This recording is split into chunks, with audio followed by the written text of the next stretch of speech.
Hello, my name is Aiden, and today I'm going to be taking you on a walkthrough of the Inscribe.io tool that allows creators to upload content into this tool and then sell that content in the form of Bitcoin inscriptions or ordinals to buyers, where the buyers are paying for the cost of putting that content on chain at the time of purchase. I'm going to start out by stepping into my shoes as a creator, and then once I've gone through the creator process, I will go through the buyer process. But the first thing we're going to be doing here is just signing in with our wallet, and then we get to view our dashboard and some of the kind of collections that I've been creating in the past, but I'm going to be creating a brand new collection for you here today. And what we're going to see here is this is the collection creation kind of form. And so what we have on the left is a way to input data. And so we're going to create a little collection that's called Today is a Great Day. And then on the right, we're going to see how the mint link preview actually then displays that data. And so as I input stuff on the left, it's going to impact our little preview on the right. That mint link is the little link that you can put behind a button or on your social media or anywhere else that you might want to allow your buyers to come along and purchase some inscriptions in whatever way you might want to. And so this is a little preview of what that link will open and look like. As for this, I might throw in a little website, something in particular, and then we're throwing in things like your public thumbnail to add a little touch of personalization. Maybe we want a white background, maybe we want a black background. I'm also going to throw my little email in here. And this is private info. So this is just in the event that Inscribe.io needs to contact you as the creator, we can. And then we get into kind of the meat and potatoes of it. This is where I have all sorts of fun files that I might want to inscribe onto the Bitcoin blockchain, but I don't really want to pay for the inscription costs all by myself. So I can have some fun. I can upload some files, like some image files, your PNGs, your JPGs, your WebPs. I can also go into some recursive stuff with SVG and HTML and even some 3D fun with GLB. And then as you can see, once I popped in those 15 files, we see the 15 files here. But before we get too far ahead of ourselves, there is actually the capacity to throw in an attribute file. And so we have a little template that you can download right here, but our little attribute file is a bit of CSV that looks at a file's name and then applies some fun attributes that actually do get stamped on chain as the metadata of these ordinals. So here, for example, is a recursive SVG file from the Bitcoin Faces project where we can see it's got some fun metadata. And so what's cool about this preview is it's actually pulling in on-chain content in order to create a demonstration of what this ordinal would look like once it's on chain. We can also do fun things like zoom in and out and click through. But anyways, now we're going into the fun part where you as the creator can actually make a bit of revenue from all of this fun stuff. And so we can grab our Bitcoin receiving address, paste it in there, and then we can even say, oh, well, how much Bitcoin do we want to make per sale? And so maybe I want to make 1 Bitcoin, or maybe I want to make, just 63 cents or somewhere in between. So maybe I'll set it at $6.30. And then we also do have the fun capacity for an ordinal address allow list where you can set the an address and then the maximum amount that that address can mint during any phase. And then we do have the capacity for you to bring your own rare sats if you would like to. I'm not going to worry about that today though. Next, we have the collection summary. This is where we can view all of the collections information that we just uploaded, as well as the per sale breakdown. So this is super important where we can see the asset cost that we just set. We can also see the estimated Bitcoin network fees. So this is what is the current file size that we uploaded and the current network fees in order to get a file of that size on chain, and then handling fees, and then what the buyer would end up paying. So it looks like they'd pay around $26. And then finally, how Inscribe.io makes money, because that's of course important to keep the service running, is we do charge a 7.5% asset cost fee. So we'll take 7.5% of that, and that's what you're kind of seeing here versus what you as the creator will walk away with.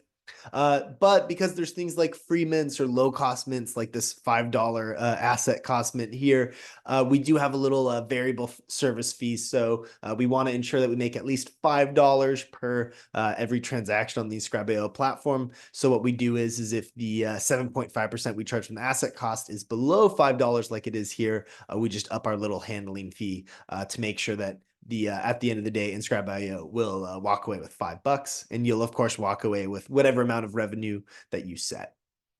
And then continuing on, we do have some fun capacities here with provenance. You can either have inscribe.io create provenance tokens for you, super simple text files, or you can actually have your connected wallet drop one in. And so I might just select this cool little Bitcoin face right here, hit pay now. It's going to pop up our little X1st wallet, and then we can see the amount that 1995 plus our little ordinal right here. We're going to confirm that transaction. It's been broadcasted. Fantastic. And now what is going to happen is we're going to head back to the dashboard, and we can see here that today is a great day. Our little collection has transaction pending. That is because we just deposited in the parent token into the collection, and now we need to wait for that to be fully deposited so that then we can share this little mint link, which is grayed out now. We can share that mint link with the world, and then people can go off and mint. So I'm going to quickly pause the video and come right on back once that's all sorted.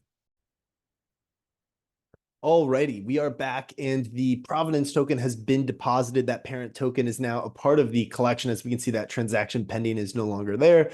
We have our finalized collection with our nice little highlighted mint link. We can see some details about our collection around its sale price, how many have been minted, its earnings, all sorts of fun stuff like that. We can even go in and edit past information, like change where we're getting our revenue sent to, our price. We could update our allow list, fun stuff like that. But what we're going to do here is we're going to activate our collection by toggling on this thing so people can actually purchase it. And then we have our allow list, whether we want to toggle that on and off depending on what phase of the mint, but we can do all sorts of cool stuff like that. I'm going to toggle it off just so that I can have the public wallet be able to mint the collection. And then I'm going to disconnect, and I'm going to actually step into the shoes of the buyer now. And so now I'm the individual who's super stoked about this collection, and I really want to mint an item from it. So I might go to the creator's website, like this beautiful website about a goodie bag, and I might click on a button they have, like the grab a goodie bag button. And wow, look at that. There's our little mint link popping up that we can connect our wallet to. And so I might connect our X1st wallet, sign in, and then boom, looks just like the mint link preview that we had on the creator form. We can even check out all of our details, the purchased amount, the spending address, and the receiving ordinal address. If I wanted to change the receiving ordinal address to my buddy's address because it's their birthday, I could do so. And then of course a breakdown on all of the transaction stuff. Then I can hit that inscribe button, and then we are going to get a X1st wallet pop up that's going to say, hey, shoot over some Bitcoin in order to confirm this transaction. So I'm going to hit confirm, and then congratulations. We can see I have inscribed an HTML file on chain. I can even check the copy the transaction link to mempool, or I can check the order status. And so here we can actually see a complete display of all of the ordinals I have purchased in the past. And so here we have our HTML, and I can even click on the transaction ID, see it in the mempool. Okay, it's in the next block. It should go through in the next 10 or so minutes. We can even check in our inputs and outputs. So now I'm going to do another quick pause and come on back as soon as it has been inscribed. Alrighty, so we are back with our very fun, unique ordinal of some HTML. As we can see here, the transaction just came through on my wallet, and we can even scroll down and see here is the inscription right here. We have this fun little bit of HTML that says, so should I run a node for this rune thing? Pretty fun. And then we can even check out things like our metadata that we set earlier. Different things, you know, your standard ordinal stuff, but we can also check out things like our parent. So here's the parent that we set earlier inside of the tool, and we can see it was inscribed here, and here is the little children underneath it. Very, very cool. So we can see that example of the on-chain parent to child relationship, as well as the metadata. It's in my wallet. I could go take it to Magic Eden or any other marketplace, great marketplaces like Gamma, and see, does anyone else want to buy my inscription? If you have any questions, please feel free to click this little contact us page. You can reach out to us and we'll get in contact with you and have a nice conversation. Or we even have a cool little chat bot you can click on here, compose a little message and get some answers or read through the help desk. But With that being said, please enjoy, have a fun time using the tool, and hopefully you get to enjoy having Inscribe.io as your Ordinal launchpad.